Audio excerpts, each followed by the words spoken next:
एक बार इस क्वेश्चन को पढ़ लेते हैं। लिखा है temperature of a body in air falls from 40 degree Celsius 40 degree Celsius to 24 degree Celsius in 4 minutes. 4 minute हो जा रहे हैं। The temperature of the air is 16 degree Celsius, T naught surrounding का टेम्परेचर दे दिया गया है 16 डिग्री सेल्सियस।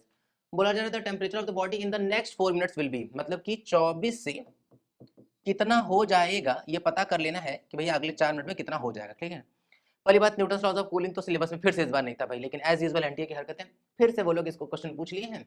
बहुत अजीब है भाई, अगर कोई बच्चा है जो पेपर देने वाला अगर वो इस वीडियो को देख रहा है तो मुझसे क्लियर बात बोल रहे हैं कि भाई तुमको अगर मौका है तो कोशिश करो कि तुम सब पढ़ लो, ऐसा कुछ नहीं स्किप स्किप करके चलना है, तो उस तरीके से नहीं चलेंगे हम लोग। ठीक है ना, तो अगर ये मौका मिल रहा है कि यहाँ सब पढ़ सकते हैं तो सब पढ़ते हुए चलेंगे। ठीक है, आगे बढ़ रहे हैं हम लोग। यहाँ पे शुरुआत करते हैं भाई, कैसे करेंगे। न्यूटन लॉ ऑफ कूलिंग का पहले फॉर्मूला लिख दे रहे हैं। क्या फॉर्मूला होता है, T1 माइनस T2 बाई में T is equals to cooling constant T1 plus T2 divided by 2 minus में T0। इसमें कौन सी चीज क्या है पहले हम वही बता दे रहे हैं। इसमें T1 और T2 जो वो ऑब्जेक्ट का टेम्परेचर है, T वो वाला समय है जितनी देर में टेम्परेचर जो है वो T1 से घट के T2 हो गया है, वही T1 T2 ऑलरेडी बता दिया। जो T0 है वो सराउंडिंग का टेम्परेचर है, जो K है वो है न्यूटन कूलिंग कांस्टेंट। ठीक, ये फॉर्मूला है।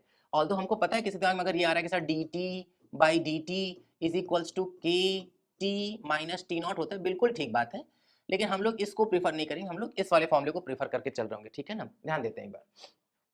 शुरू करते हैं, सबसे पहले इसके लिए क्वेश्चन लिख लेते हैं। क्या लिखेंगे, 40 माइनस में 24 divided by 4 is equals to K 40 plus 24 divided by 2 minus में सराउंडिंग का टेम्परेचर कितना हो जाएगा, 16 हो जाएगा। फिर से एक बार इसके लिए लगाते हैं। क्या लिखेंगे हम लोग यहाँ पे, 24 minus T divided by 4 is equals to K 24 plus T divided by 2 minus में 16। इन दोनों को कर देते हैं हम लोग डिवाइड। ठीक है ना, अगर हम लोग इन दोनों को डिवाइड कर दें तो क्या कहानी होने वाली है, ध्यान देते हैं एक बार। क्या आ जाएगा भाई, वो आ रहा है 16 बाई में 4 4 तो कट ही गया, डिवाइडेड बाई क्या है 24 माइनस में टी, के भी कट जाएगा। अगर हम दोनों को जोड़ दें तो कितना आ जाएगा 64 बाई 2, मतलब कितना आ जाएगा 32। 32 माइनस 16 कर लेंगे, 64 बाई 2 32, 32 माइनस 16 करेंगे तो 16 आ जाएगा divided by.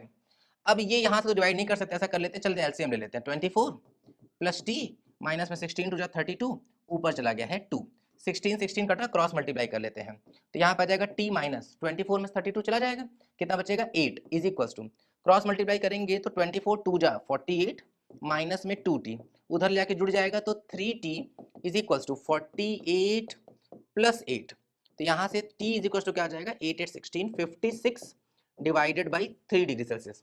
56 divided by 3 degree Celsius, बिल्कुल ऑप्शन नंबर इसका थर्ड आ जाएगा। क्लियर है ना, पहली बात अगर ये सब पता हो तो ये सब बात बोली जाती है न्यूटन लॉ ऑफ कूलिंग में, अगेन वही वाली बात कि भाई सिलेबस में तो था नहीं तो कैसे बोला गया होगा।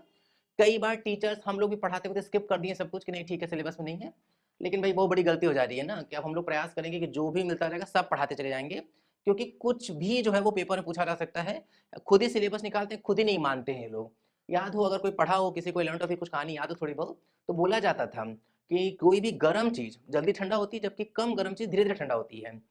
40 से 24 40 से 24 होने में ये 16 की कमी हुई है 4 मिनट में। ठीक है जबकि अगर हम देखें तो 24 से 56/3 मतलब 3 एक कम 3, और ये कितना बचेगा 2, 3 8 24 लगभग 18 पॉइंट समथिंग के आसपास, मतलब 24 से पहले कितना गिरा, 4 मिनट में 24 की कमी हो गई थी, लेकिन अगले 4 मिनट में 18 की कमी होगी, अगले 4 मिनट में और कम कमी होगी। तो ज्यादा गर्म चीज धीरे धीरे ठंडा होती है, लेकिन कम गर्म चीज धीरे धीरे ठंडा होती है। ठीक है ना, तो ये सब बातों का भी ध्यान रखना है हम लोगों को।